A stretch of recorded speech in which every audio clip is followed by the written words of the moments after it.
This is Love Notes, daily devotions from Holy Trinity Lutheran Church. Grace and peace to you. Our text today is Romans, the first chapter, verses 8 through 15. Paul now goes to another part of the opening of this letter that is common in almost all of his correspondence. He gives thanks for the Romans. He does that with the Corinthians. He does that with the Colossians. He does that with all of the letters attributed to him. The only exception is the letter to the Galatians, where as we read that book, Paul is so angry with their rejection of the gospel that apparently he can't find much reason to give thanks for them, though he comes around toward the end of the letter, I think. So Paul gives thanks for these people who he's never met. He gives thanks that he has heard about them and their witness. He gives thanks even for the conflict and the trouble that has grown up between them with Jewish Christians and Gentile Christians. He says, "First, I thank my God through Jesus Christ for all of you." Why? Because your faith is proclaimed throughout the world. Rome is, of course, the capital of the Roman Empire. It is the center of everything that Paul knows about the world. It's not that Rome is the only world there is. Certainly there is civilization in China, and Northern Europe is apart from this as well. There are those in South America and North America who live in very different ways, who Paul doesn't have any idea exist. But for Paul, Rome is the center of things. It is where the emperor is. And so the Roman church already has an influence or a reputation because of where it is, because of the number of people who come and go through its streets and its house churches. Your faith is proclaimed around the world. I've heard of your faith. And so he gives thanks for that. I sometimes wonder at the end of that sentence if anybody is giving thanks because we here in Ankeny, Iowa, or any place else are famous for our faith. It continues in verse 9, "For God, whom I serve with my spirit by announcing the gospel of his Son," again, he reiterates his job description, "is my witness that without ceasing I remember you always in my prayers. As God is my witness, I pray for you all the time." It's funny in this age where even sometimes religious leaders and pastors can doubt whether prayer accomplishes much. When someone is sick or when another school shooting has happened, as it just did yesterday, and we say, "I'll be praying for you." It's true that some people say that just to get out of the conversation, but there's also a sense that we doubt that it does anything. Well, that isn't the truth with Paul. He prays every day, and he's pretty sure that God hears him.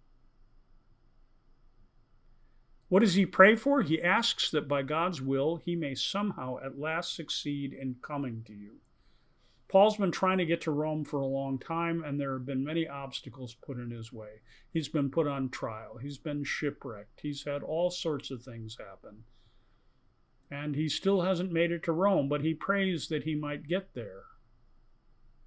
"For I am longing to see you so that I may share with you some spiritual gift to strengthen you." Paul doesn't say it here in a way that says, "I have some answers that I need to give you." He says, "I may have some spiritual gift to give you. I've heard of how faithful you are, and maybe I can help you in your faith."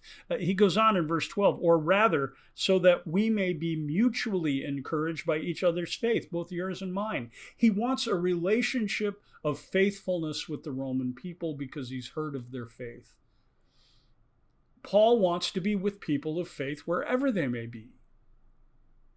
He sees them as brothers and sisters long before he meets them.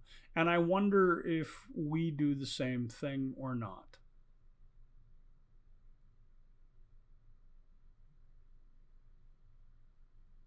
He continues, I want you to know, brothers and sisters, that I have often intended to come to you, but thus far have been prevented, in order that I may reap some harvest among you, as I have among the rest of the Gentiles, that there might be some benefit to me coming to see you. I've been sent to the Gentiles, and no doubt by reputation, the Romans know that he has founded communities all over Asia Minor. People know of Paul in Macedonia and in Achaia, in modern-day Greece. They know of him in Corinth. But now he wishes to come to them so that the same miracles that he has seen because of the announcement of the gospel might be shared among them. He says, I am a debtor both to Greeks and to barbarians. In other words, not just Jews, he's a Jew, to Greeks, civilized Greeks, to barbarians who don't know anything about civilization, I guess, both to the wise and the foolish. He's setting up contrasts here. I'm a debtor to everyone, is what he's saying, no matter who they are, the poor, the rich, the smart, the not so smart, the wise, the foolish.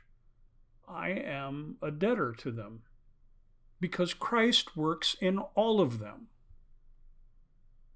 Can't we see that today when we begin our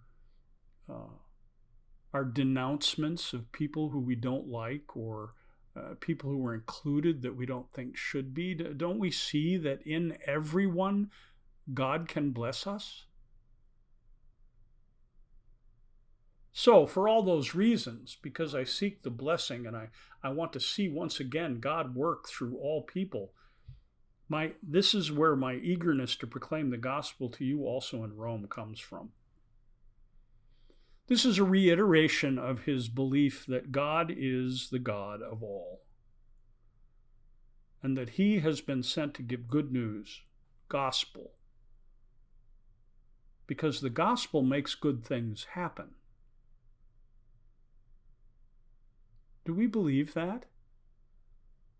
If we show up at church and we do so only because it fulfills some obligation we have, or if we show up at church and we don't act any differently than we did before, I wonder if we believe that the good news of Jesus Christ, that he has been crucified and raised and wishes to share that life with us,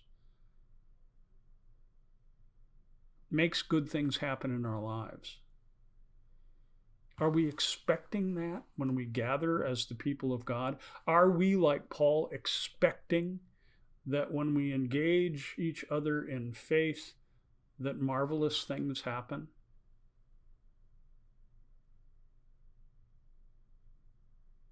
These are not mere words. These words change things. It is a strong part of the Jewish understanding of words that when they are spoken, something happens. The reason that the Jewish people do not utter the name of God is because to utter the name of God, that word, is to have power then over God, and they reject having power over God. Only God has power over us. When you make a promise, something's supposed to happen. Life changes. When I stood before an altar with my wife and we both said, I do, as the vows were exchanged, something happened. We were different after that. And Paul believes the same thing about the gospel. When we hear that we are the children of God, we are changed.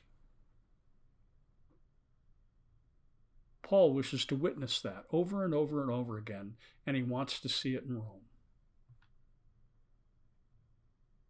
Will he see it in us? Amen.